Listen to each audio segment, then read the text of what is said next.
In the middle of the Cold War, at a time when the United States believed it had built one of the most advanced intelligence systems the world had ever seen, there was a threat they couldn't detect, not in the skies, not on their radar, and not even within their own borders. For years, American counterintelligence operated under the assumption that they were ahead, more prepared, more secure than ever before, but hidden in plain sight, living an ordinary life among millions of citizens, was a man who had already infiltrated everything they thought was protected, and no one had any idea he even existed.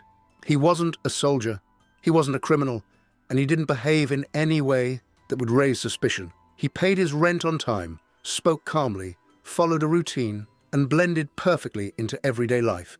To the people around him, he was just another quiet resident of New York, someone easy to overlook and even easier to forget. But behind that normal appearance, he was operating as one of the most valuable Soviet spies inside the United States, quietly transmitting sensitive information across the world while remaining completely invisible to the very system designed to stop people exactly like him. At the height of the Cold War, the United States and the Soviet Union weren't just competing through weapons or military power, but through information. Intelligence had become more valuable than any bomb, and both sides invested heavily in building networks of agents capable of stealing secrets without ever being noticed.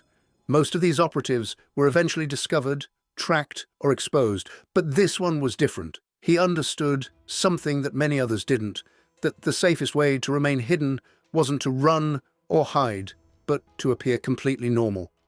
And for years, that strategy worked flawlessly. The man known as Rudolf Abel was not who he claimed to be. Even his name was part of a carefully constructed illusion. His real identity was buried beneath layers of deception, built with precision and patience, convincing enough to fool almost everyone he encountered. He lived quietly, worked as an artist, avoided attention, and maintained a life so ordinary that it became his greatest defense. But in reality, he was constantly communicating with Soviet intelligence using coded messages, hidden microfilm, and devices designed to leave no trace behind. Every movement, every action, every detail of his life was controlled, calculated, and executed with discipline.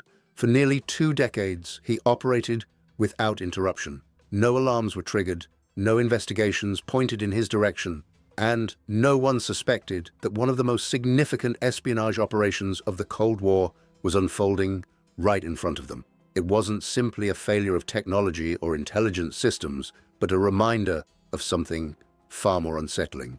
That sometimes the greatest threats aren't the ones that stand out, but the ones that blend in so perfectly that they become invisible. Everything changed in 1957, when a single mistake shattered the illusion he had spent years building. One of his associates defected and revealed information that would eventually lead investigators directly to him. Suddenly, the man who had once been invisible became the focus of a growing investigation. Piece by piece, the system that had overlooked him for so long began to close in, narrowing the gap until there was nowhere left to hide. When the FBI finally arrested him in a New York hotel room, what they discovered confirmed their worst fears. Hidden codes, microfilm, and carefully concealed communication tools revealed the full extent of an operation that had gone completely undetected for years. He had been operating freely, gathering intelligence, and transmitting it back without anyone realizing what was happening. The threat had never come from outside. It had been living among them the entire time.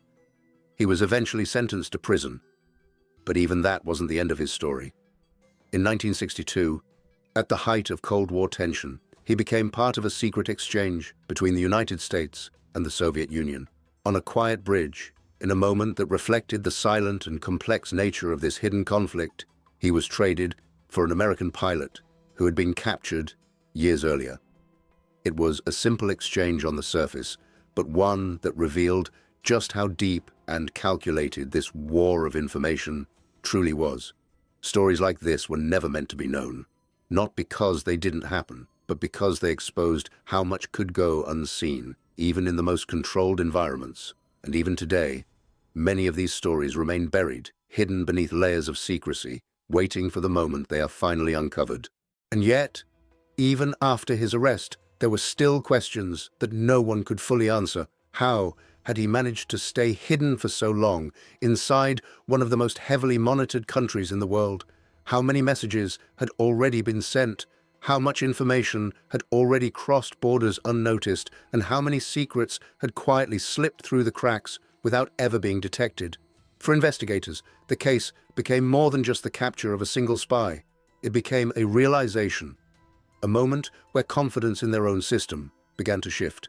Because if someone like him could live undetected for nearly 2 decades, it meant that the system wasn't as secure as they once believed. It meant there were vulnerabilities, blind spots, and limitations that no one had fully understood until it was too late. Behind closed doors, intelligence agencies began to reassess everything. Surveillance methods were reviewed, protocols were updated, and new strategies were developed to prevent something like this from ever happening again. But the truth was far more uncomfortable. Because no matter how advanced a system becomes, it is still built and operated by people. And people, no matter how trained or prepared, are never perfect. Rudolf Abel himself remained calm throughout the entire process. During interrogations, he revealed almost nothing. He didn't panic, didn't break under pressure, and didn't attempt to negotiate in any obvious way. It was as if he had already accepted the outcome long before it happened.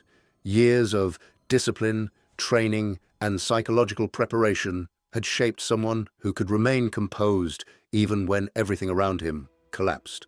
To the agents who questioned him, that composure was unsettling. They weren't dealing with someone reckless or desperate, but with someone who had spent years mastering control, someone who understood the rules of this hidden war better than most. And in a strange way, there was a level of respect that developed, not for what he had done, but for how effectively he had done it. His arrest also sent a message beyond the borders of the United States. Back in the Soviet Union, it was a reminder of the risks every agent faced. Espionage wasn't just about gathering information. It was about living an entire life under constant pressure, knowing that one mistake could end everything. And in this case, that's exactly what happened. Not because of a failure in skill or discipline, but because of a single weak link in a much larger network. The exchange in 1962, often referred to as one of the most iconic moments of the Cold War, symbolized something much deeper than a simple trade of prisoners. It represented the balance that both sides tried to maintain. A balance where neither could afford to escalate too far, yet neither was willing to step back. The bridge, where the exchange took place, became a silent stage for a conflict that rarely revealed itself in public.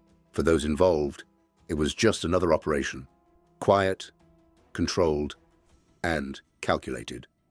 But for history, it became a moment that captured the essence of the Cold War itself, a war fought in shadows, where victories were rarely celebrated openly and defeats were often hidden from view. And perhaps that is what makes stories like this so compelling. And not just the events themselves, but what they reveal about the nature of conflict during that time. A world where enemies lived side by side, where information moved silently across borders, and where the most important battles were the ones no one could see. Even today, decades later, many details from that era remain classified, locked away in archives that may never be fully opened. Documents, recordings, and accounts that could change how we understand those events are still hidden, protected by layers of secrecy built long ago. Because the truth is, the Cold War was never just about power or territory. It was about perception, control, and the constant effort to stay one step ahead of an opponent who was always watching, always listening, and always searching for an advantage. And somewhere within that silent conflict, there were countless individuals like him, living ordinary lives on the surface while playing a role in something far greater beneath it. Most of them were never discovered. Most of their stories were never told, which raises a question that still lingers today. If one man could remain invisible for so long, how many others were never found? Some stories were never meant to be told, and many of them still aren't. This is just one of them.